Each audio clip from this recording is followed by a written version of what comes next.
campaign financing at the federal level, like I mentioned earlier, that public agency could sponsor debates, which the state of Arizona does now. They have that kind of system. So my fellow Teamster, Angel Torres, running for governor as a Green in 2018, he got to debate. Cuomo wouldn't debate me. Wouldn't debate their own elections and the debates too. So I think those are two things we can do to improve the debate process. Thank you, Howie.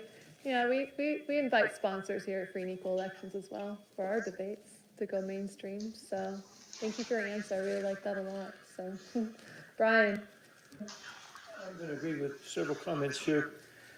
We have a symbiotic relationship between the parties where they feed each other, they depend on each other, and they're not letting anybody else in.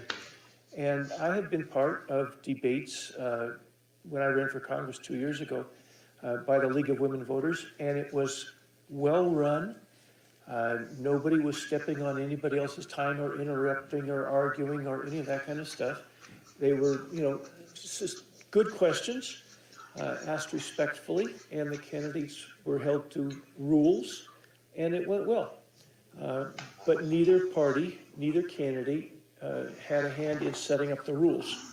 They showed up, they were invited to participate in somebody else's debate, and it was the League of Women Voters that set that up.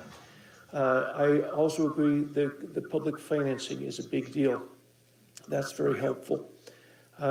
And part of the problem is the networks looking for ratings. They want it to be entertaining as much as educational.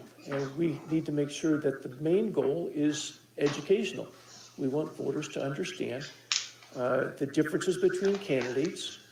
And it's not to pull ratings, it's to educate a population. And I think that's the main things we need to do. Thank you, Brian. Brock.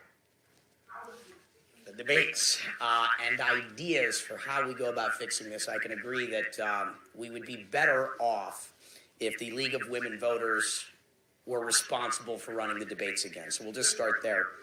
But how does one get into the debates? How does someone get the main debate stage? You need to poll 15% of the popular vote.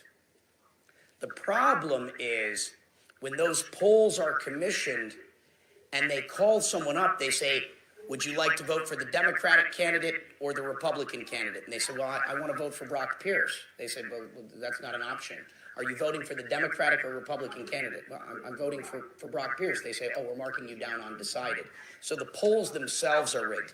The commissioning of those polls are a problem. So that piece alone has to be fair, because right now you can't get to 15%, even if you could. Another issue is maybe we go about a different unit of measurement. Maybe anyone that has, call it enough ballots, enough ballot access to potentially win, call it 270 points or more, they should be on that debate stage. Or maybe it's anyone that's on 40, 45. Sure, call it 50 different ballots. There should be a different unit of measurement to determine it. Another thing is antitrust. Gary Johnson sued over this issue, but there might be an opportunity to sue on an antitrust basis with the media companies. Clearly, finding a way to create a business model around this is another, but that is not likely to happen. And I guess finally, the open debates. How do we get how do we get this forum greater distribution so that it can replace that system? And that will ultimately happen when you, the voters, start to vote differently, when you start to vote your conscience. And so I invite you to do that. And thank you once again for facilitating all of this. Thank you very much, Brock. Gloria. I think that it's a much deeper question and answer than just how to improve the voting process. Certainly there can be reforms, but in this country and in this system, money talks. It takes tens of millions of dollars to become a member of Congress. It takes hundreds of millions of dollars to become a senator. And it literally takes billions of dollars to become president of the United States. And then you have someone like Bernie Sanders, but I think that it's a much to become a senator. And it literally takes billions of dollars to become president of the United States. And then you have someone like Bernie Sanders, who really challenged the status quo, even though he was running in the Democratic Party primaries, and inspired many, many people, millions of people, who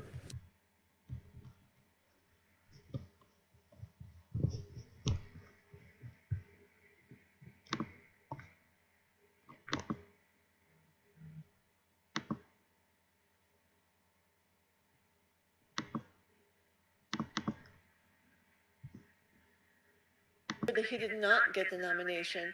And at that moment, before Super Tuesday, the Democrats were willing to have the possibility that Trump could win rather than someone like Bernie Sanders, who would raise the expectations of people who want health care and all the things that people need for their lives. I think that the elections promote ignorance. Certainly there's the issue of media access. This should be opened up for people to have access. But then you vote for someone who promises peace and carries out war. The politicians who get elected are not beholden to the people in any way, shape, or form. That's the problem with the system, and why the only true democracy will be when the people have the power, not only economically, but from economic power comes true political power and democracy for the vast majority of people. In fact, all the people when the majority, the working class, rules. Thank you, Gloria. Want an extension? Please. Minute, because this idea of being able to win within these parties, I had the West Virginia Republican primary won in 2000.